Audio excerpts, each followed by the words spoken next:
good if you can also take a look at my code and see if you have any comments. Okay, so let's continue from where we left over last time.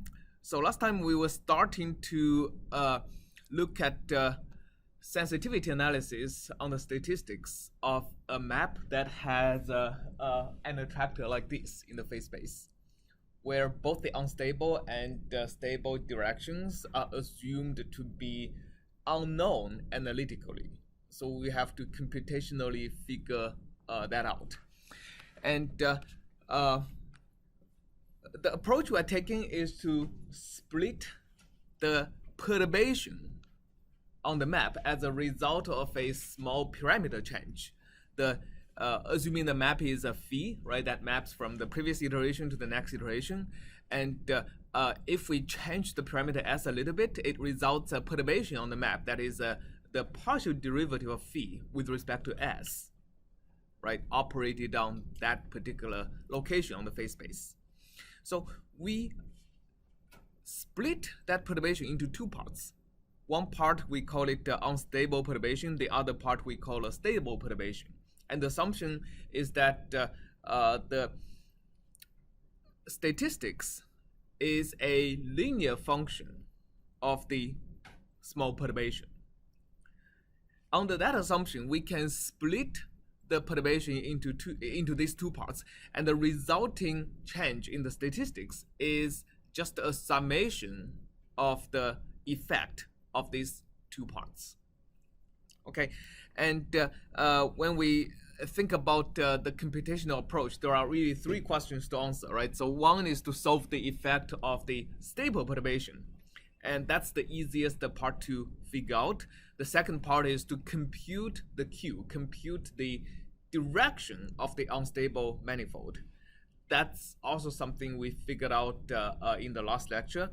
And the most difficult is to solve for the effect of the unstable perturbation. Okay, and just to review so that we can continue today's lecture, this is the way we split the stable and unstable directions. We solve the tangent equation, right? We solve the tangent equation with the entire perturbation minus the unstable perturbation, which is going to lead us to a stable perturbation. And exactly what is the unstable perturbation is figured out along the way by ensuring that the stable perturbation, which is the difference between the total perturbation and the unstable perturbation, results in tangent solution that is orthogonal to the unstable manifold. Okay, so since we figured out how to computationally calculate the direction of the unstable manifold by solving a homogeneous tangent equation last time, now we actually is able to code up the algorithm for solving this stable tangent solution. Okay, so that's the thing we'll start with today. So let's go to the code we wrote last time. So this is the code that has two parts, but the two parts are essentially the same. The first part does not accumulate the histogram, while the only thing the second part does is to start accumulating the histogram. Okay, and let's review what the code does. So what we have been doing is to have a series of n independent simulations starting from randomized initial conditions, and we have several vectors. We are not computing g in this, but we are computing x, which is the state of the chaotic dynamical system. That's the location on the two-dimensional plane.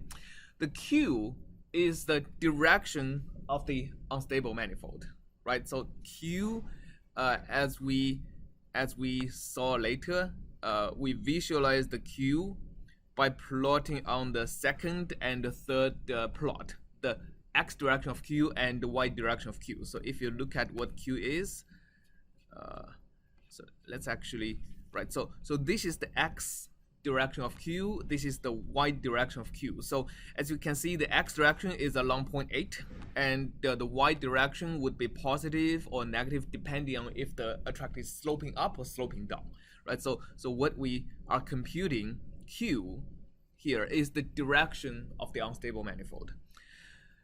We also computed the a, which is really the curvature we also call the acceleration vector of the unstable manifold. So instead of the first derivative, a captures the second derivative. So again, let's go back to the visualization. So a is visualized on the last two plots. Okay, the x-axis, the x direction, essentially tells us that if the second derivative along the x-axis is positive or negative. So if you look at a location with a negative over here, a second derivative in the x direction, it means if you have a bunch of points, that is, if you have an ensemble that is aligned in the x direction, aligned in the unstable direction, so the ensembles would be sparser, right? If you have a larger first derivative, that means the ensembles are sparser. If you have a smaller first derivative, it means the ensembles are denser, right? So actually a negative second derivative means that the spacing between the coordinates are getting smaller and smaller. That means the samples are getting denser and denser when you move along the x-axis. While positive second derivative means the other way. The first derivative is getting larger, which means the samples are getting sparser and sparser. So it's 0, then it's uniform, essentially. Yeah, 0 means locally the density is uniform. So if you see here that the second derivative is negative here and positive here, can you identify that in the middle where the density is, when the second derivative is almost 0, is this location have the maximum density or minimum density?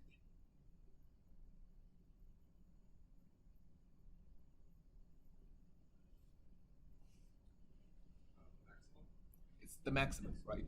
So that's if you go back to our first plot, which is plotting roughly the density, you actually see that over here it's the brightest, which is locally a maximum density, right? Conditional density along the unstable manifold. And the last plot is the acceleration vector, the second derivative, but in the y direction, right? So if you see a negative quantity here, it means the second derivative in the y direction is negative, which means the manifolds are curving downward, while you have at the positive second derivative, the manifold is curving upward. So these are the quantities we computed last time, and just going over the algorithm for computing that. Right, so we initialized the q to be random and a to be zeros. Their initial condition doesn't really matter, right? The only thing that matters is that the initial condition for q should not be 0, right?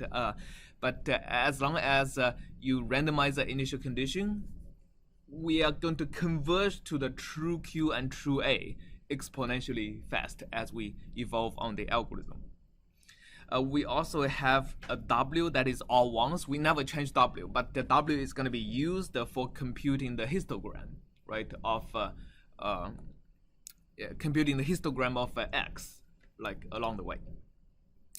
So we should really initialize w maybe around here. Okay, right. So let's actually get this algorithm clear. So first of all, we evolve q's.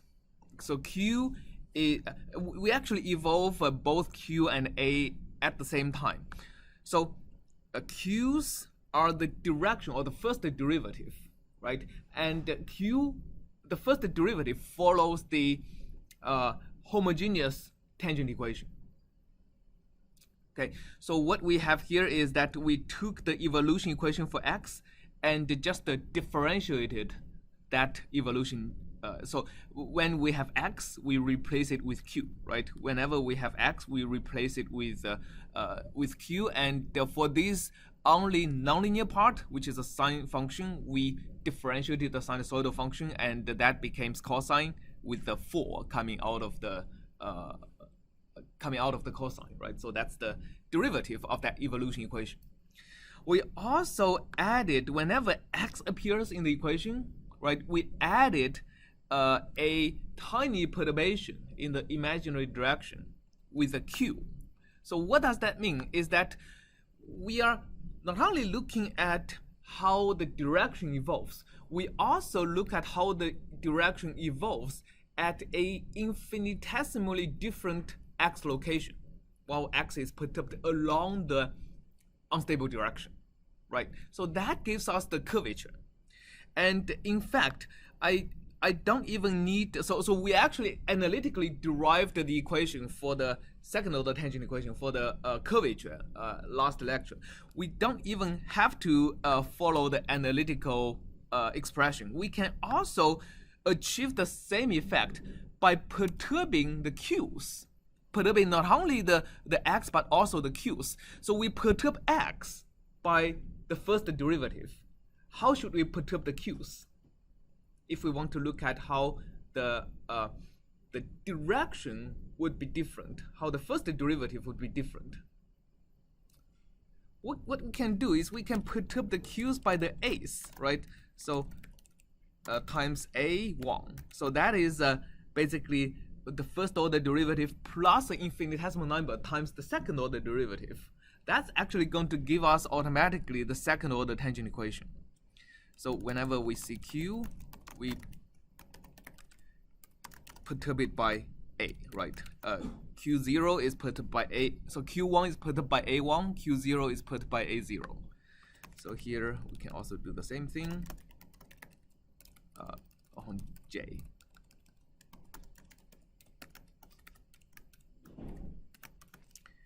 And Q, we perturb by a. So by doing that, we can, I mean, if you differentiate this equation, you're going to see by adding this a part, we are automatically doing the part that we analytically did last time. So we don't have to analytically derive the second order tangent equation at all. All right, so this is essentially by taking the imaginary part of the first order tangent equation, we obtain the second order derivatives. So that's something we can do. And then we normalize Q by dividing Q by its magnitude, and this is really a coordinate transform, right, in the parameterization of the unstable manifold. So the coordinate transform basically scales the first order derivative by the scaling factor, and it's the same coordinate transform scales the second order derivative by the square of the same scaling factor in the coordinates. Okay, finally we evolved the x equation. So this is the what we have done last time, and we can basically do the same thing for the second part, except for in the second part, what we did additionally is to compute the coordinates, right? We made them integer and we added onto the histogram. So right, so let's just run it and make sure we get the same plot. Wait.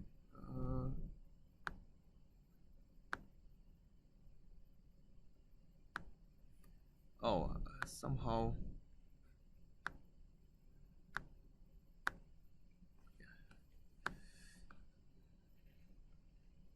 Somehow I'm not on the internet. Okay, now let's do it. Okay, so now this lecture will discuss how do we compute the unstable and stable contributions of a perturbation. Okay, so let's first think about what is the perturbation we want to analyze. So we'll analyze a general perturbation that's not exactly on the stable manifold and not exactly on the unstable manifold. So let's just perturb this 0.1 number, okay, and make it the 0.1 plus some infinitesimal number. So this is in the x direction, and we'll perturb the same on the y direction. So we'll basically have a 45-degree angle perturbation into the positive y and the positive x direction. Okay. So let's first type out what the perturbation is. Dx ds in the one direction would be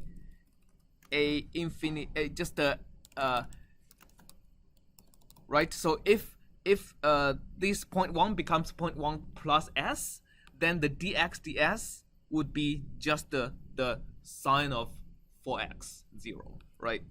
And if this 0.1 also becomes a 0.1 plus s, then the derivative of x with respect to s in the 0 direction is actually going to be exactly the same.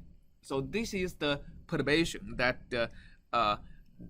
is the total perturbation we have over here. Now let's figure out how do we get the stable and unstable perturbations.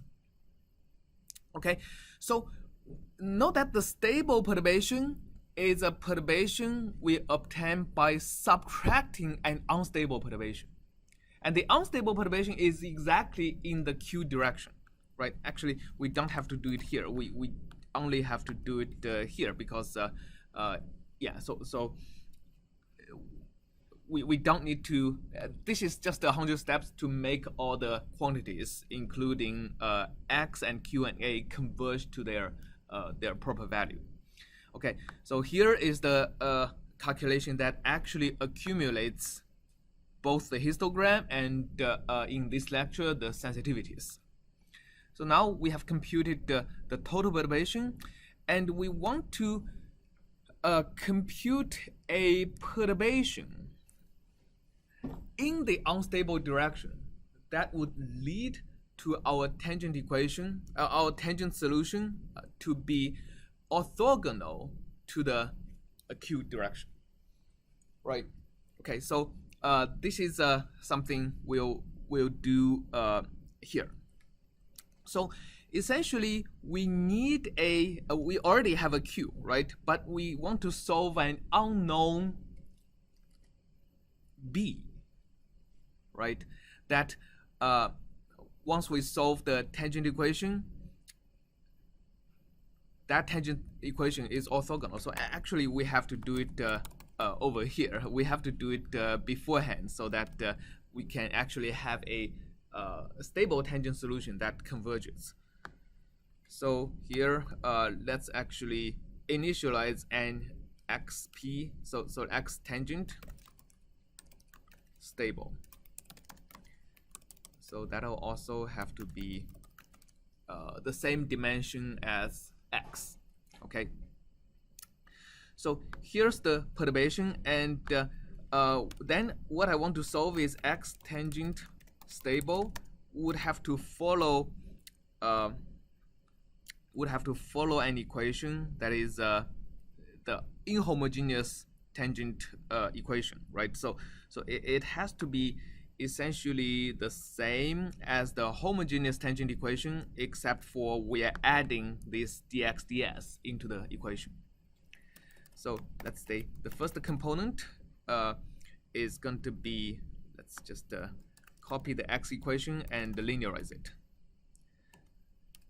X tangent stable 1 divided by this, and so the integer part actually doesn't affect the tangent equation, and the nonlinear part has to be multiplied by 4 cosine and times x tangent stable of 0, right? Any questions on this part? And we have to add the inhomogeneous part, dx ds 1, right? Okay, and in reality, we also have to add to this equation a factor b times the q1, but let's leave that to later because we don't know b yet, right? So this is why I made it not a variable instead of overwriting this the original variable. So the 0th component, that's the horizontal direction of the tangent solution. again, the percentage doesn't matter here. So we have x tangent stable, and the nonlinear part becomes cosine, and multiplied by the same thing, but added with dx ds 0. All right. Okay.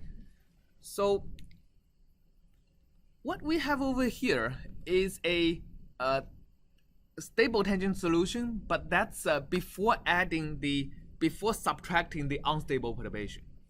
And we would only know what is the unstable perturbation after we calculate Q, right? So we can only figure out what to subtract over here, right? So basically, this is already the we want our next k+1 tangent solution to be orthogonal to Q at k+1, right? So here we already evolved the tangent solution from step k to step k+1. So we have to also evolve the Q here from step k to step k+1 before the orthogonalization. Okay, so then we can compute the B is equal to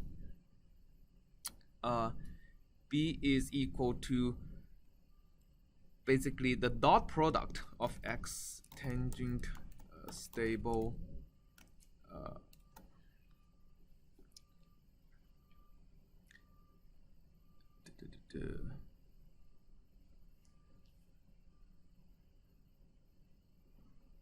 wait 1 second. Should be the dot product of Q and the right hand side of the function. Right, it's the dot product of Q and the right hand side of the homogeneous tangent. So it is the dot product of the current Q and this vector, right? So times Q1 plus x tangent stable 0 times Q0, right? So this is basically what I need to subtract from this equation in order for the solution to be orthogonal to the current Q. So what I can do next is x tangent stable 1 is equal to this. This is just an orthogonal projection. Yeah, this is just the orthogonal projection. So, and 0 is this minus Q0. And we also have to times this B. Right, so that completes our projection. Now, one thing we have to be very careful is that this B is not, this B is, right, so this B is actually, multiplied on Q at xk+1. So that's a mistake I had the last time, right? So basically, instead of I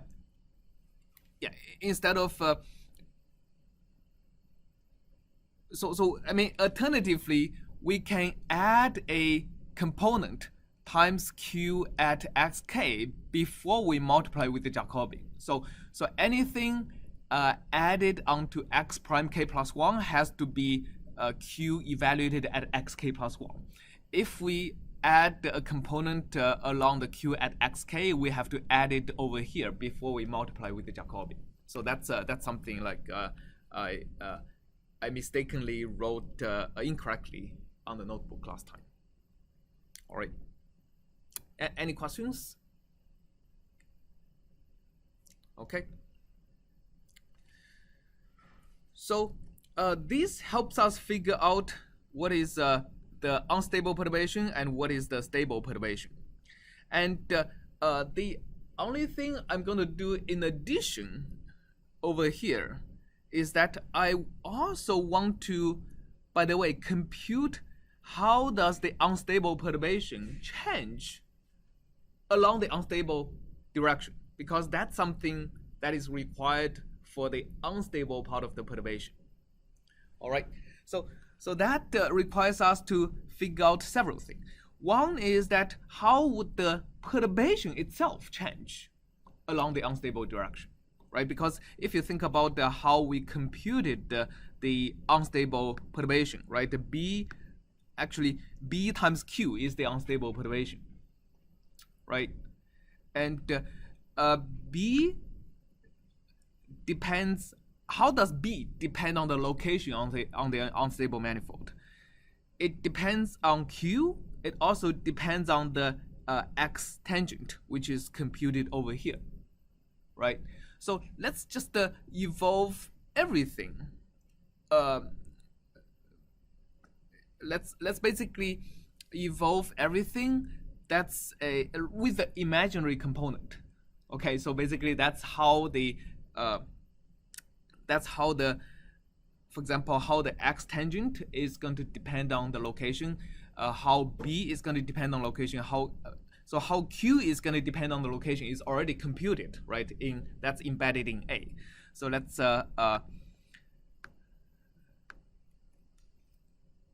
also compute how a second order tangent stable. So that's going to compute basically how the stable tangent solution depends on the location on the unstable manifold. Okay, so first of all, we have to add a imaginary component to this. So instead of x0, we have plus e to the minus 100j plus q0, right? So that's going to give us how this perturbation itself depends on the location. And also the horizontal component. Okay, and then once by the way, this can be zeros. The second order can always, actually both can be zeros to start with, because unlike the homogeneous tangent equation, we don't have the requirement of starting with a non-zero vector. I mean, the reason we need to start with a non-zero vector for Q is because if Q is 0, it'll stay 0 forever. Right, yeah. Okay, so then once we evolve the tangent equation, we can have the tangent stable plus X second order tangent stable 1. So that is going to give us the second order derivative, because we need to multiply with a small number in the imaginary direction. Okay, so then every time we have X, let's actually make another line. Every time we have X, we replace it with X plus a small number times the Q, the first order derivative direction. And every time we have a tangent, we add this second order tangent. Is it clear what we are doing here?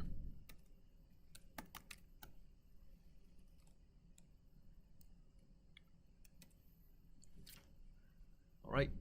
Okay, so we're just taking the tangent equation and differentiating it. Every time we have first order derivative, we add a second order derivative times the imaginary vector.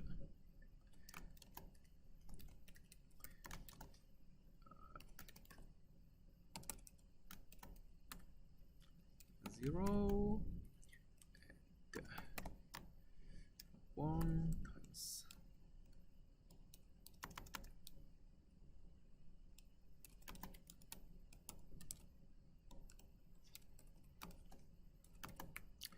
and every, okay, so that's the same thing.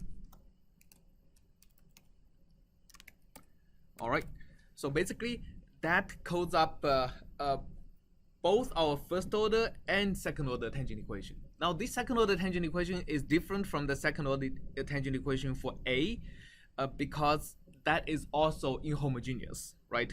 We actually added the imaginary component in the perturbation itself. Okay, and then when we are computing this b, the b itself is the real part of this. It has to use the real part, right?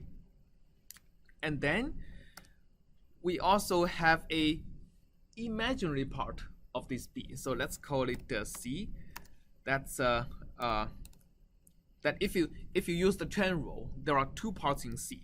So c is going to be the derivative of, let's actually, it's going to be the imaginary part of the x times q and plus the real part of this times a.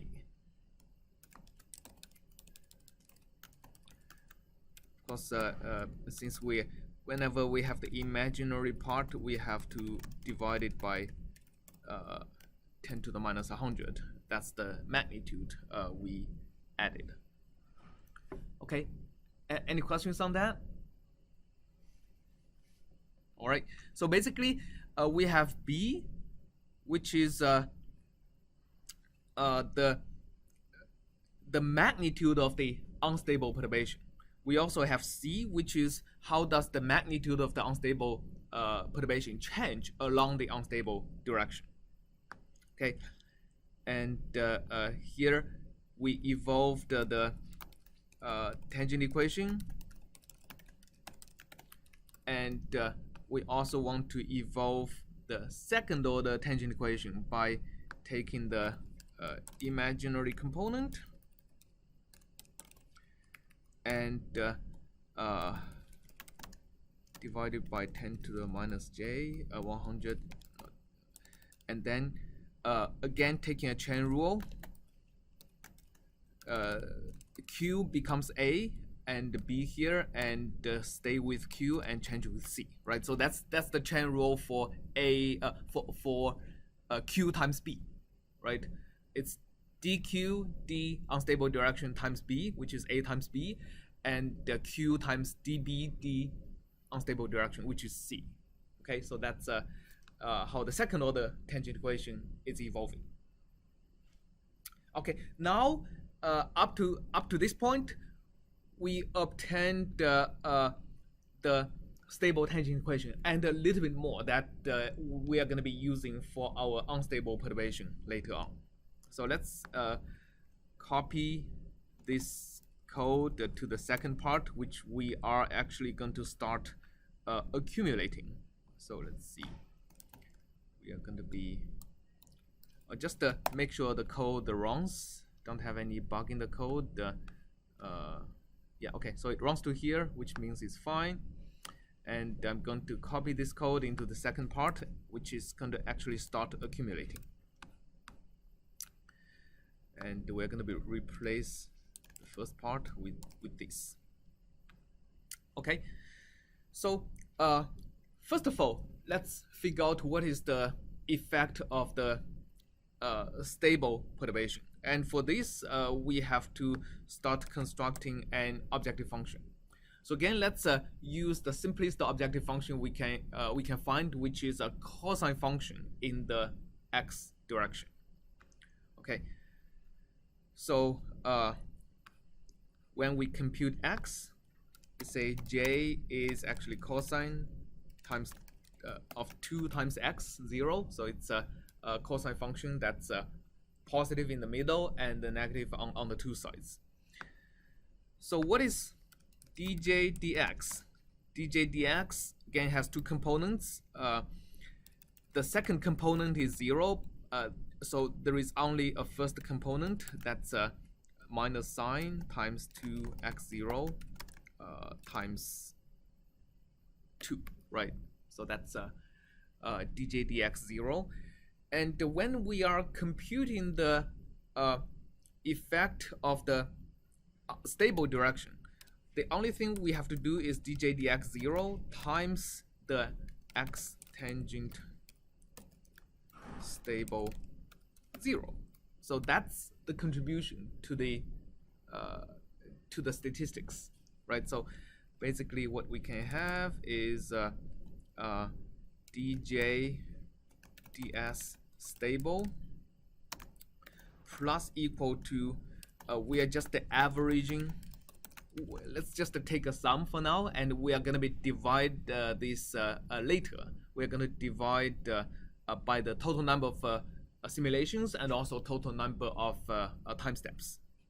So let's start with dj ds stable is equal to, just need torch.zeros, just need to be one number, right? And at the end we'll say dj ds stable divided by steps times n. So that'll be our unstable effect. Okay. So we need the torch.cosine, torch.sine. That's it. Okay, so let's just make another cell and print dj ds stable CPU numpy.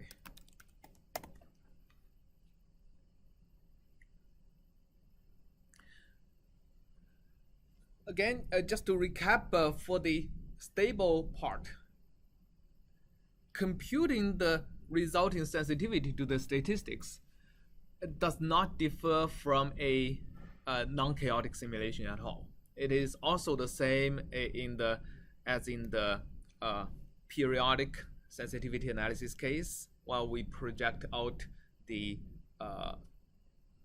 direction of the perturbation along the time evolution direction, right? So in both cases, it's the same. We get a nan, which is interesting.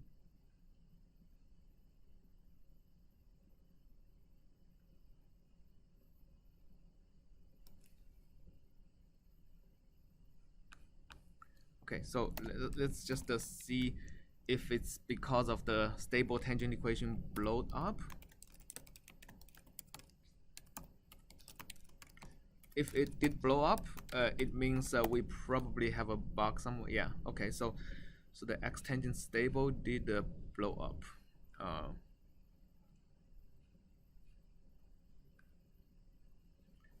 see.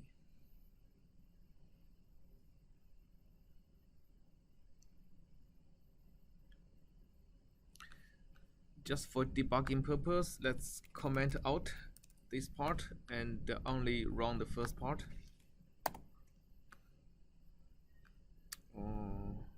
What happened?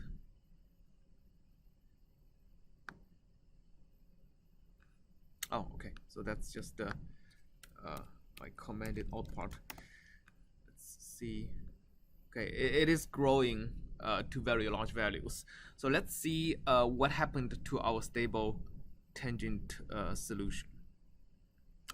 And what I suspect is the projection part, right? So Q is equal to that.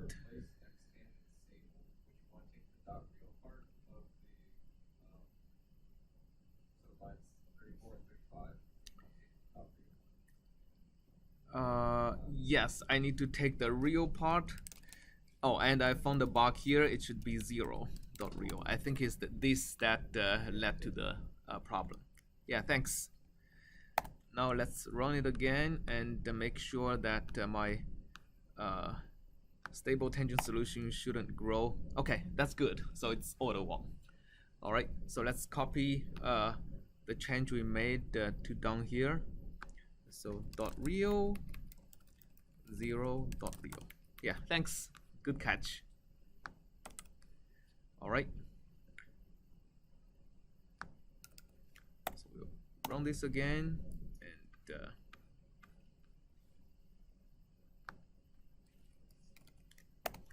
let's print what is the stable contribution.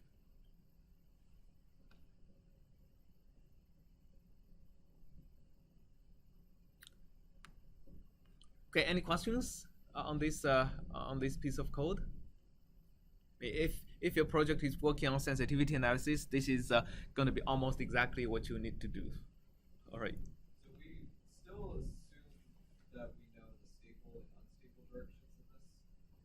we don't know them analytically, but we computed them, right? So if you follow the algorithm for computing Q, that is the algorithm for computing what is the unstable direction. None of these assumes we know anything about what is the stable, what is the unstable directions. Yeah. Okay. Where do we get nan again? Let's see.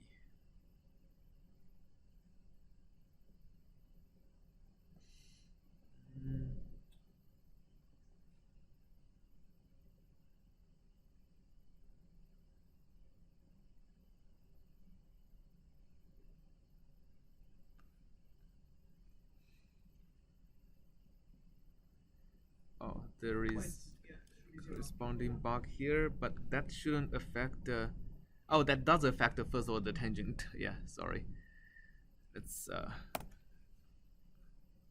oh, here I also have to change. Yeah, because I'm adding. If the second order tangent blows up, because I'm adding a that component as the imaginary direction, so it's also going to affect the first order tangent.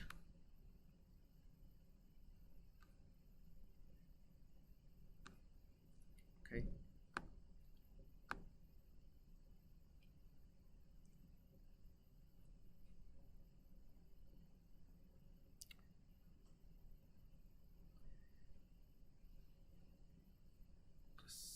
Maybe I should make this smaller for the code to run faster.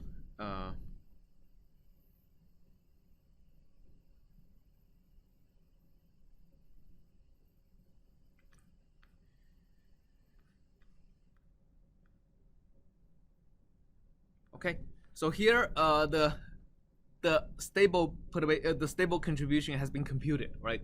So it is a very small number, right? So which means in this case, this perturbation actually has very minimum effect from the stable contribution. So although the stable contribution actually is not small, right? If you look at the tangent solution, the stable tangent solution has a magnitude of on the order 1, but its effect is very small. So the majority of the effect is on the unstable contribution. So let's follow the unstable contribution. So basically we did this, we computed Q, and the only thing left is to solve for the effect of the unstable perturbation. Okay, right. So for the unstable perturbation, we derived a formula according to Rao's formula, right? So basically we have the dj bar ds is equal to the summation of k goes from like 1 to infinity. What we call it the dj bar k, where this dj bar k is the integration of j at evaluated so actually let me make this from 0 to infinity. So j evaluated at a later time. Okay, so this is when k is equal to 0, this is j at the current time. When k is equal to 1, this is the objective function at the next step, multiplied with the summation of two parts. The first part is the gradient of density along the unstable direction, right? So both of them actually have a negative sign. So this is the result of the integration by parts, which put a negative sign on both parts. So the first part is basically d rho d xi, where xi is our parameterization in the unstable direction, right? Divided by rho. So this is the quantity we call g, times the unstable perturbation itself, right? So this is times the unstable perturbation, which we already named over here as B, right? So that's the B already computed in this code, okay? And the second part is how the unstable perturbation depends on the parameter. So that's actually dB over dxc. So this part in our code we already computed as C, right? And this is multiplied with d rho of x.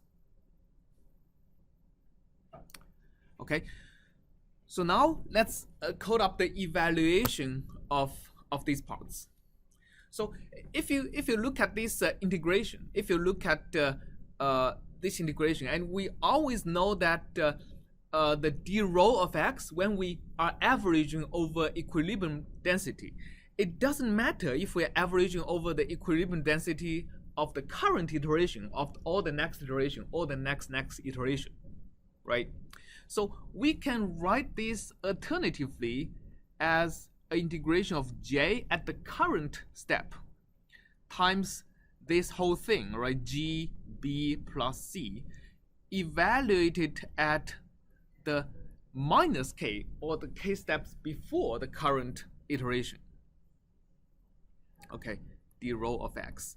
So that makes it easier. Instead of at every step, instead of having to perform a few maps to calculate, instead of having to predict what is my objective function at the k steps ahead, we can simply remember this quantity we computed k steps before, right? That makes remembering in the computational algorithm is far easier than having to forecast the k steps in the future. So that's what we are going to be coding up. So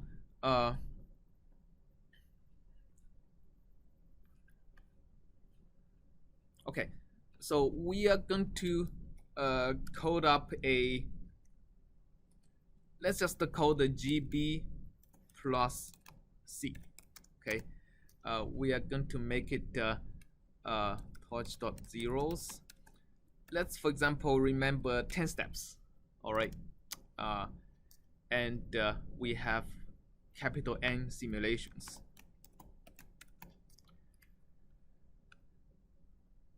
Now at every let's see, at every step, right, we computed B and C over here. So after we compute J, let's say GB plus, what we call it, GB plus C. Let's actually shift the previously calculated GB plus C's into further in the history. So the 0, right? So basically we forget the oldest history and shift the history one step further, right? And the GB plus C 0, the newest, is going to be equal to so I should have calculated G. Oh, we haven't calculated G yet. So so let me code up our calculation for G. So we already have the acceleration calculated somewhere. So A is already here, right? And Q is here. So we can calculate the gradient by simply taking the, so G is going to be minus of A 0 times Q0 plus A1 times Q1. So that is basically saying that the minus, yes, it's yeah, minus of the dot product. It is basically the acceleration along the unstable direction, right? So if you remember, the second derivative has two components. Here we display the horizontal and vertical components, but what's really important is the component along the tangent direction and orthogonal to the tangent direction. The orthogonal direction represents the curvature, and the tangential direction the tangential component of the second derivative is really symbolizing the density gradient, right? Okay. So where are we? So that's the G, and the GB plus C is equal to G times B plus C, right?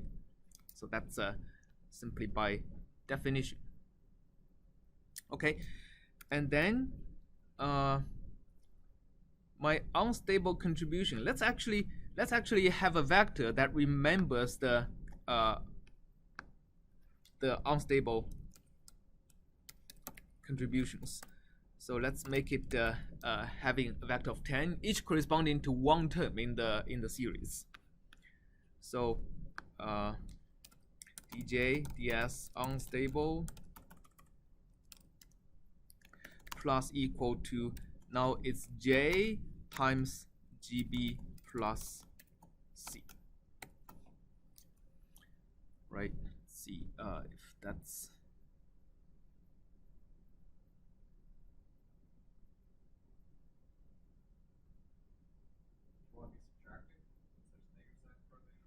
yes, I need to be subtracting. Thanks. That's right. And let me just think about if the yeah,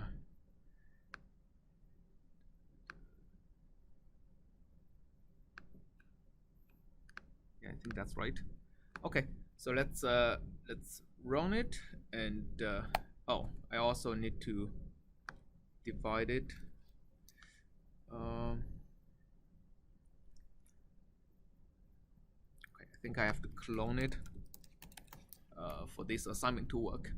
And the dj ds unstable has to be divided by the same quantity.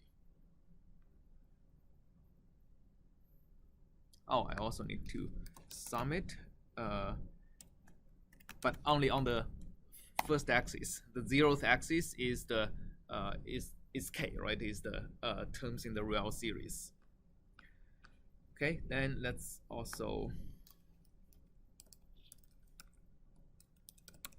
print out the unstable components, and finally we want to compute the sum of these, right? So dot sum plus dj ds stable. You have a reference solution for this case? You mean how the Like a kind of difference approximation? we didn't do that yet, so we can let's code this up and show the results.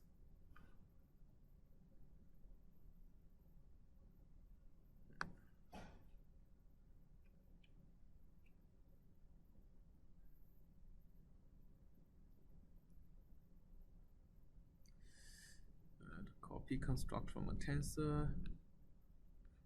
Anyway, all right. Okay, so here we have the unstable contribution. You can see clearly that the unstable contribution have a very significant first term, and the second term is has a smaller contribution, even smaller contribution, etc. Right? At the end, basically, the further series we go, the number should decay into statistical noise. And this is the final sensitivity number we got, minus 1.3-ish. And let's actually just copy the code and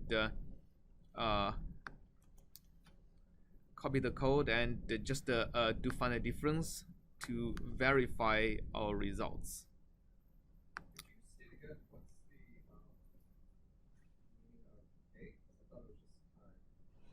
So why is k equals 0 the strongest?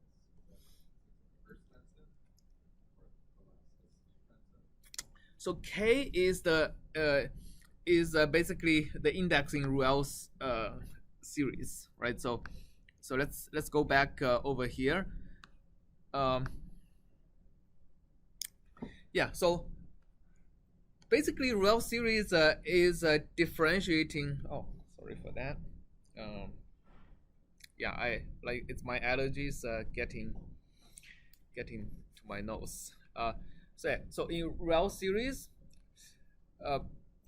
we derived it by taking an equilibrium distribution according to an unperturbed dynamical system, and then perturbing the parameter a little bit, right? So the density is the unperturbed density, and the map is a perturbed map. We evolve this we evolve the equilibrium distribution of the unperturbed map with the perturbed dynamics for k steps, and look at how the density is going to approach the density of the perturbed map. So the REL series with k terms in the summation would correspond to starting from an unperturbed distribution and evolve according to the perturbed map for only k steps. So that's why as k increases, the effect decreases, right? So you can see that, for example, if you start with the unperturbed map, just evolve for one step, this is how much change in the statistics you expect. If you perturb it for 2 steps, the summation of the first 2 terms would be the effect. I think we illustrated the REL series with a finite perturbation somewhere, like not here. Yeah, over here, right? So we started with 0 is the unperturbed distribution, which is uniform. So if we evolve for only 1 step, we get this orange line, right? You can see if we are taking the cosine function. I mean, of course, this is a slightly different map. What we are looking is very similar, but slightly different. If you evolve for 1 step, you get positive change in the objective function, which is positive over here and negative around here, right?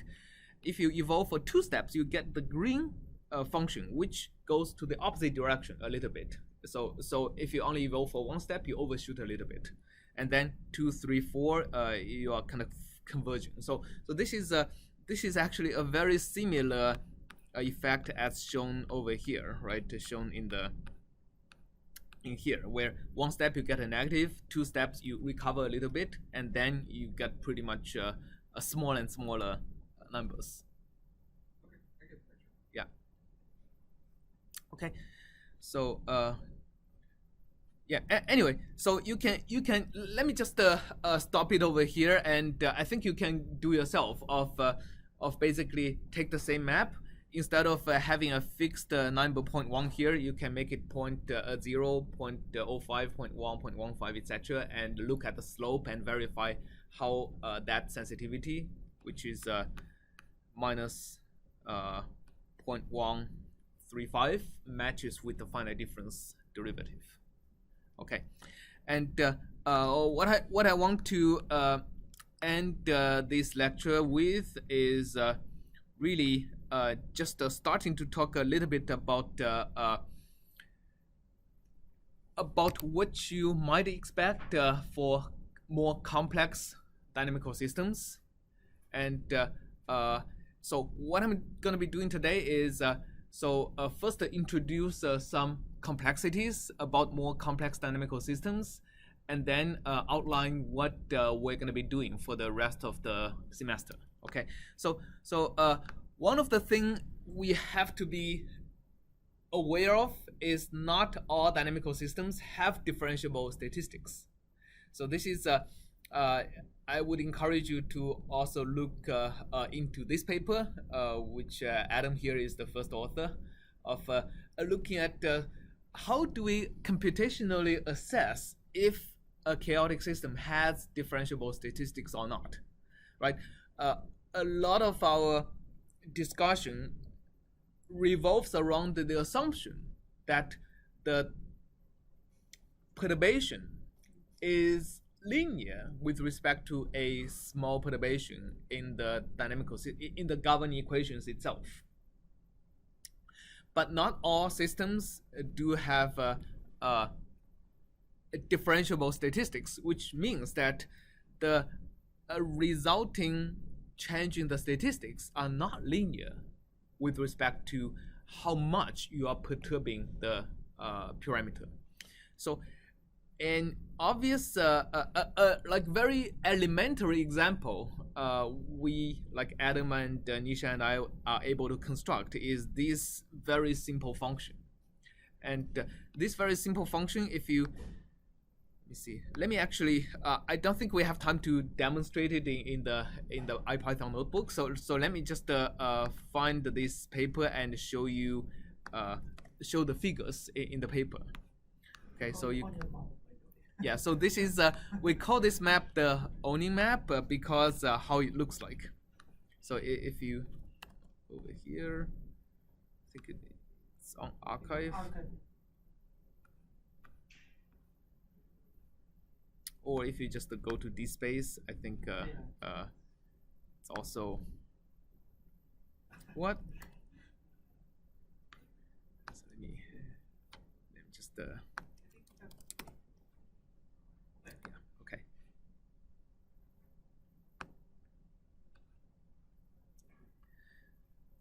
So this actually is how objective functions, right, that depends on the gamma parameter, which is illustrated over here, right, is the exponent. So let me show you first what the map looks like. This is how the map looks like with the different gamma parameters. So remember, instead of the sawtooth map, which goes up and comes back over here and goes up again, this map goes up and down. And if you look at the average slope of the map, right, it goes from 0 to almost 1 at 0.5 and goes back to 0 at 1, which means the average, the derivative, is about 2, right? That's what makes the map chaotic. If you have a slight perturbation in the x-axis, the perturbation on the y-axis is slightly more, right? So which means if you iteratively map it, the small perturbation is going to be amplified over time. Okay, and then one of the interesting things you can do is to look at the equilibrium distribution as a function of x. When you look at the different parameter values, the small parameter values has a very smooth density, just like what we observe on the sawtooth map. But as the parameter approaches 1, especially if you look at the red map, you can already see there seems to be some kind of kinks over here, right? And kinks over here. And if you look at 0.8, you can now clearly see that although the density is still continuous, but it may not have bounded derivatives anymore, right? So particularly if you look at the kinks, it seems like around the kinks, the derivative goes to infinity, right? The derivative of the density distribution might go to infinity. So what does that mean with respect to our sensitivity analysis algorithm? Like our sensitivity analysis algorithm requires us to compute this G, right? Which is really the derivative of the density along the unstable direction, which is the only direction over here. And if you think about what G is around these points, it would go to infinity, right?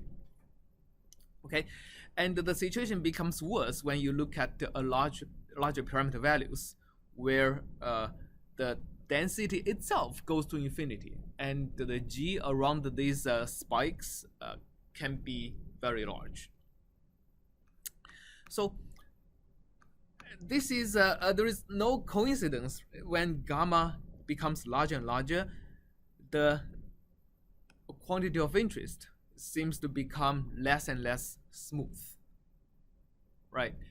And you can do a test, what we call a Holder continuity test. Let me show it over later part of the paper. Yeah, this is the this is a holder continuity test. So basically what we can do is we can take small deltas in the x-axis and look at what is the corresponding small delta in the y-axis and plot the delta in the x-axis versus delta in the y-axis in the log-log plot. For a regular differentiable function, what you expect is that when delta x decreases, delta y would also decrease proportionally, right? Which means the slope on the log-log plot should be 1. But for a function that is continuous but not exactly differentiable, what you expect is that actually as you make the x-axis delta smaller and smaller, the y-axis delta should also get smaller, but not proportionally. Right? So here is an example that you can see that as you make delta x smaller, the delta y decreases, but at least for some range, it doesn't decrease proportionally. There is a slope that looks like it's going to be less than 1, right? Which means the delta y is proportional to delta x to a certain power that's less than 1. In this case, the function would still be continuous, but not differentiable.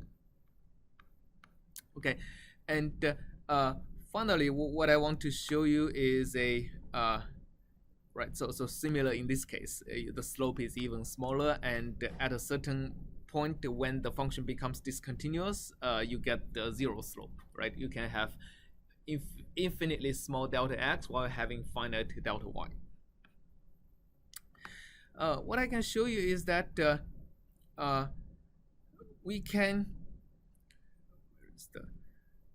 assess the differentiability of the quantity of interest by looking at the distribution of G. That is the density gradient we can compute along using the algorithm we just went through, right?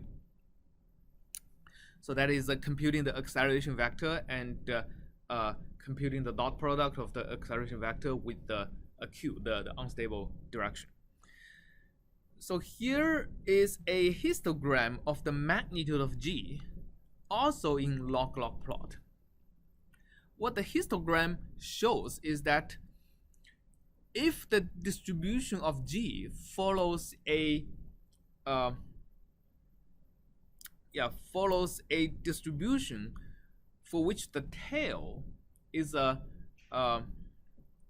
power law, right? Which means the probability that the magnitude of G is greater than a certain threshold is a polynomial, is that threshold to a certain power, then you would see that certain power being shown as a slope in the log-log plot. And in particular, you can show that G does not have an average if the slope is shallower than 1. Okay, so what does it mean by G does not having an average? It means if you integrate G, right, or G multiplied with something, weighted by the equilibrium density, that integral does not exist.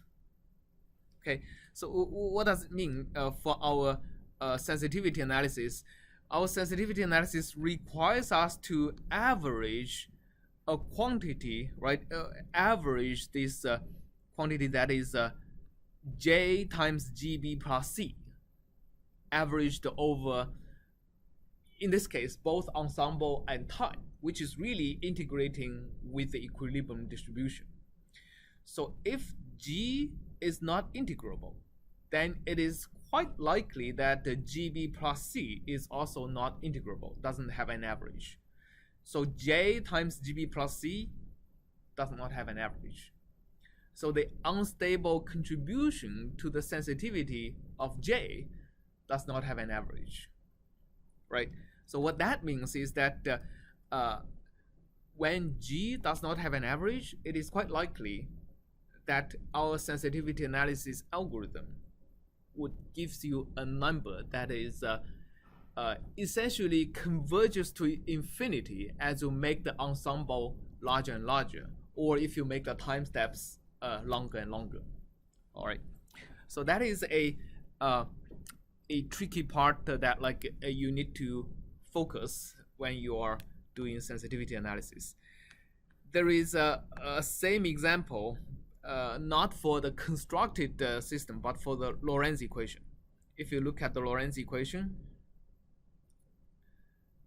right? So this is the traditional Lorentz equation, and if you make the parameter gamma larger and larger, it looks like the Lorentz equation have a almost linear statistical dependence on the parameter, right? But the reality is that if you take that function and subtract a smooth function that is by construction that is constructed to follow that seemingly smooth trend as close as possible, right? If you subtract that seemingly smooth trend from that quantity of interest, you get this function. This function seems to be smooth on the left-hand side, but again, it becomes increasingly non-smooth over the right-hand side. And again, that behavior can be predicted from the distribution of the G value. So we can compute the G value for the Lorentz system using a very similar algorithm. And for the small gammas, we have a tail that's obviously shallower than, obviously steeper, right, than a slope of 1. But for the larger values, the slope on the tail indicates that the G is likely non-integrable. So that's something quite interesting to look at also in the dynamical system. So if you're interested in doing sensitivity analysis, one of the potential results you can get is that the sensitivity is not differentiable. And we have some ideas of how to analyze a different sense of sensitivity, not exactly taking the gradient, but of the sensitivity, but like if your result is your system you're looking at is non-differentiable, we can try some of the stuff that's still kind of not published yet.